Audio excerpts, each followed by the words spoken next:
Everyone in Montana remembered Clara Mae for one impossible winter. They said a woman everyone mocked for being too big carried a full-grown rancher through the deadliest blizzard the frontier had ever seen. But 18 months earlier, when she stepped off a Northern Pacific train in Bozeman, nobody believed she would last a single season. The steam from the engine hissed around her ankles like a warning. Bozeman was a town built on mud, cattle, railroad dreams, and stubborn hope. Clara stood 6 feet and 2 inches tall. Her hands were large, capable, and mapped with the stories of hard work. On that crowded platform, she stood taller than most of the men. She felt every eye on her. Men nudged one another with crooked smiles. Women lowered their voices behind gloved hands. No one noticed the quiet kindness in her blue eyes. All they saw was the space she occupied.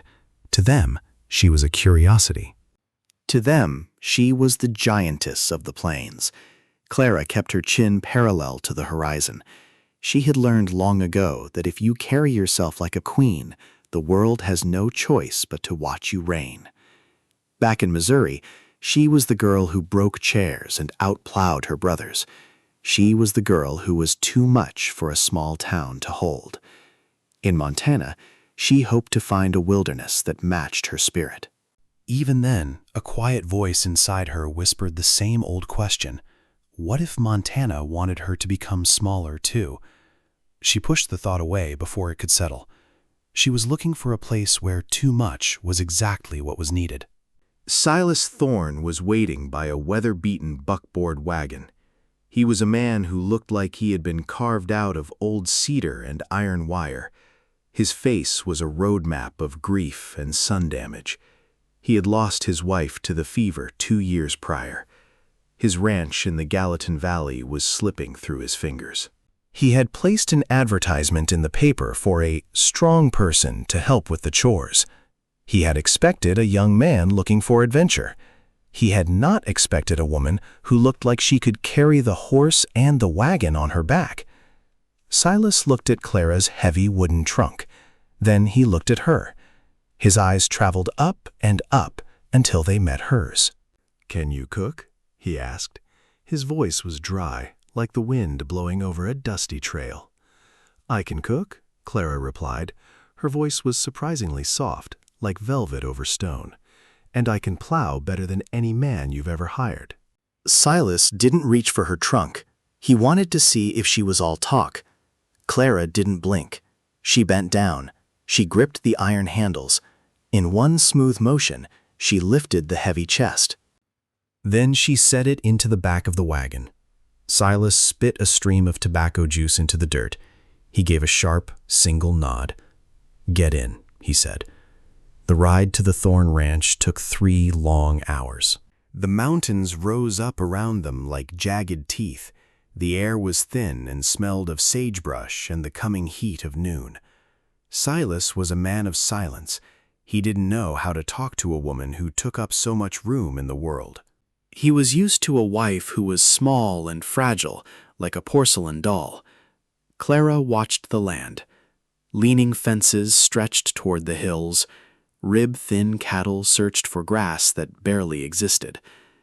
It didn't take long for Clara to understand that this ranch was fading, just like the man who owned it.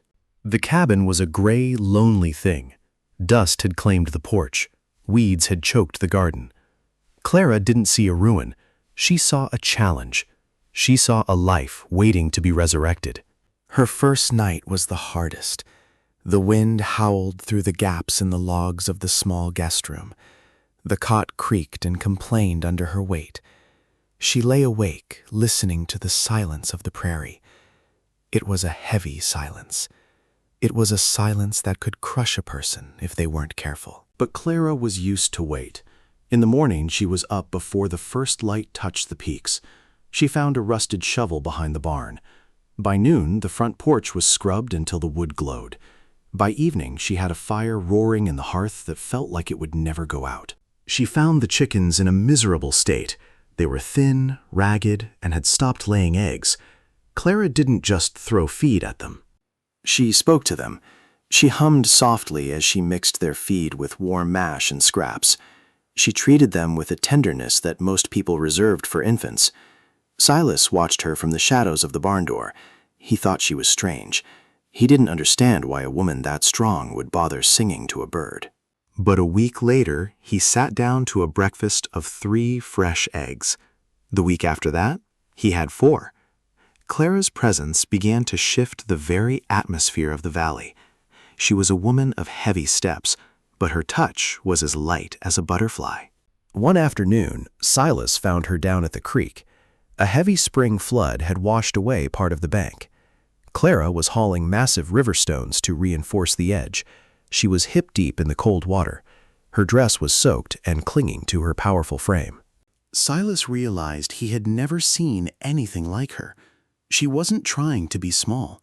She wasn't trying to hide. She was simply being herself. He began to leave the heaviest tasks for her. It wasn't because he was lazy. It was because he respected her power. He began to look at her not as a giantess, but as a partner. However, the world outside the ranch was not so kind. In 1885, a woman's value was often measured by her daintiness. On Sundays, Silas insisted they go to the small church in Bozeman. Clara wore her best dress, a deep sage green that matched the hills after a rainstorm. She walked into the church with her head high. The congregation went silent. Even standing still, Clara towered above nearly everyone in the room. The other women pulled their silk skirts away as she passed. They whispered behind their lace fans. "Look at her," they hissed. "She belongs in a circus, not a sanctuary." Mrs. Gable, the banker's wife, was the cruelest of them all. She was a tiny woman with a heart like a dried pea. When Clara sat down in the wooden pew, the old timber made a sharp cracking sound. The sound echoed in the silent church. Mrs. Gable let out a high, tittering laugh. Clara's face burned a deep, painful red. She had felt that same shame since she was 12 years old. Somehow it had followed her all the way from Missouri. She stared at her large, scarred hands in her lap. She felt the familiar sting of shame. She felt the urge to shrink, to disappear, to vanish into the floorboards. Then something happened.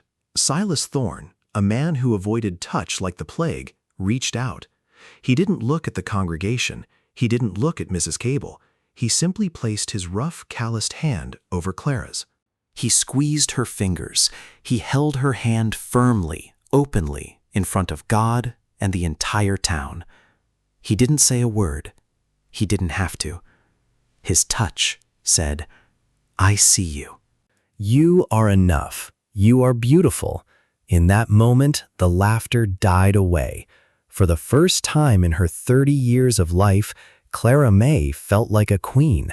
Her tears didn't fall from shame. They fell from the sheer, overwhelming weight of being loved. The summer of 1886 arrived with a vengeful heat. The sky was a hard, brilliant blue that offered no mercy.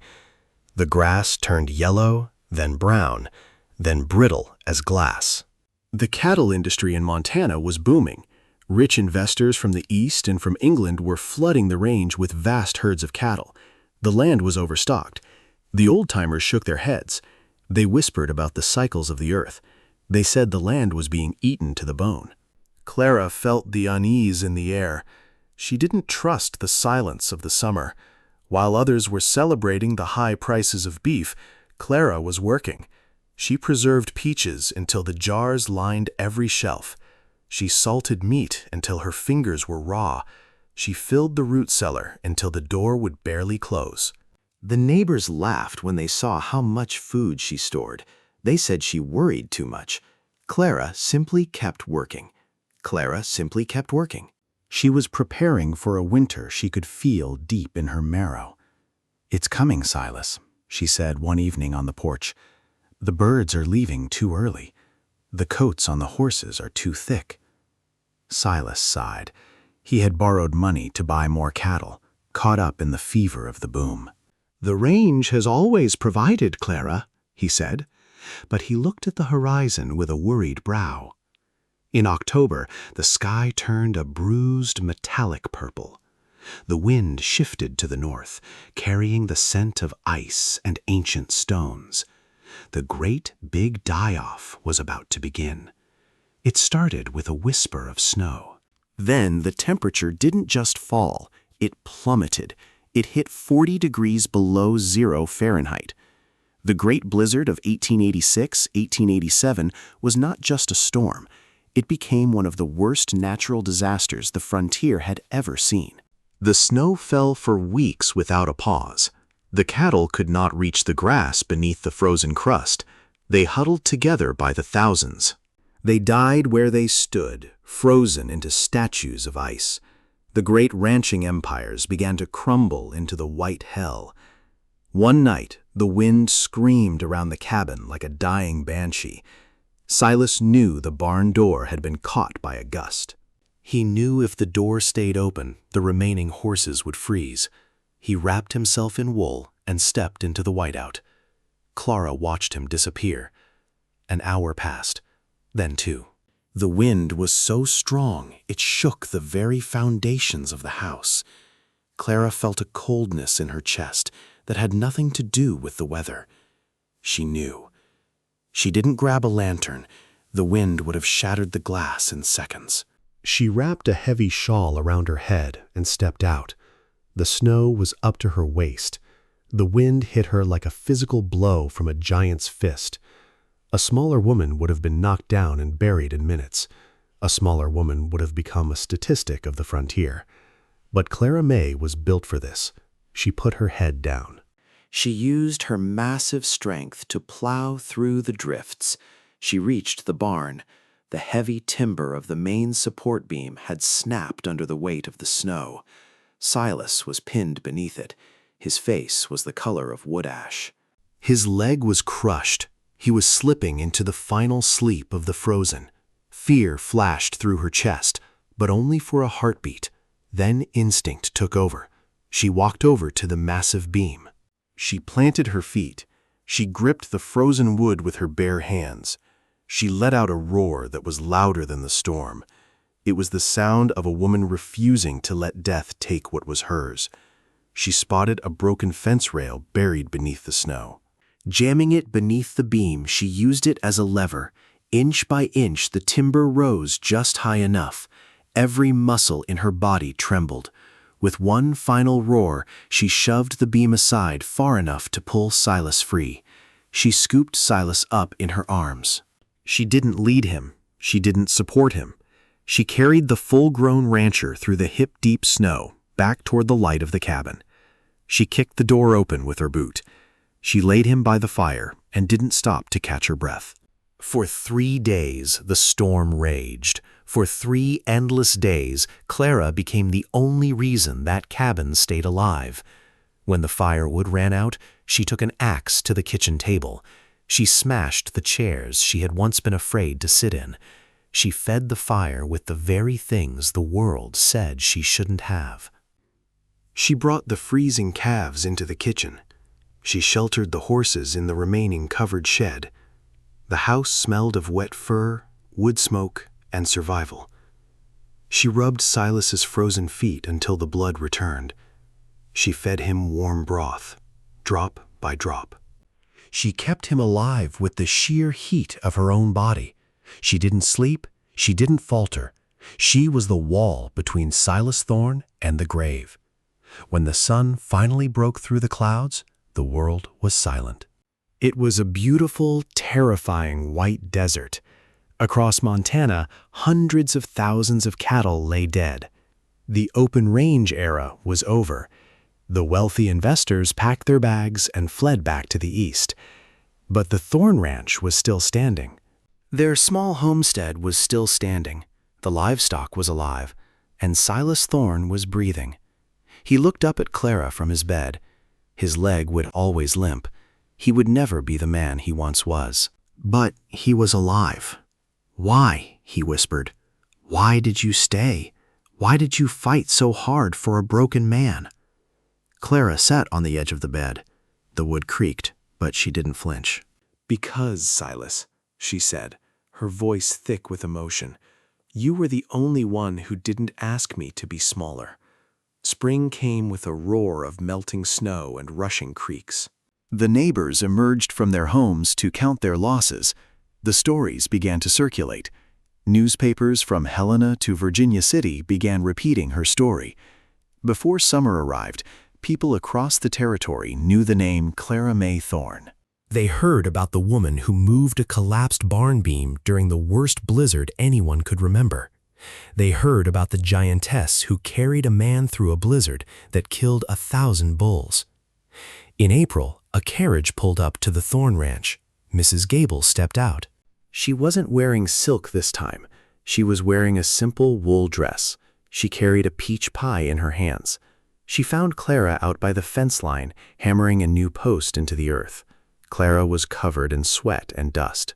She looked like a queen of the soil. Mrs. Gable stood there for a long time. "My husband told me what happened during the blizzard," she said quietly. "He said no one else could have done what you did." She looked down at the pie in her hands. "If you hadn't saved the Thorne Ranch, the bank would have failed. We would have lost everything." Clara wiped her brow with the back of her hand. "I didn't do it for the bank," Clara said simply. Mrs. Gable looked down at her shoes. "I am sorry, Clara, for the church, for the laughter." Clara accepted the pie. She didn't hold a grudge. She didn't have room in her heart for bitterness. It was too full of life. She realized then that true justice isn't found in a courtroom or a sermon. True justice is found in living so well that the world can no longer deny your worth. Silas walked out onto the porch, leaning heavily on a cane. He looked at the ranch. He looked at the green shoots of corn breaking through the dirt. He looked at the woman who had saved his soul. He didn't see a hired hand. He didn't see a giantess. He saw his heart walking outside of his body. "Clara," he called out. She turned, the sun catching the gold in her hair. "Stay," he said. "Not for the work, not for the ranch." He took a shaky breath. "Stay from me. Be my wife." Clara Mae didn't need to think. She walked to the porch and took his face in her large, warm hands. She kissed him with a tenderness that could have broken a heart. "I was never going anywhere, Silas." They lived on that land for 40 years. They saw the territory become a state. They saw the arrival of the automobile and the departure of the stagecoach. They had a daughter 2 years later. The girl was born big, with broad shoulders and a laugh that shook the windows. Clara taught her to walk with her head high. She taught her that a woman's worth is not measured by the circumference of her waist. It is measured by the weight of her heart and the strength of her character. Clara Mae Thorne died in her sleep on a warm autumn night. The entire territory came to her funeral.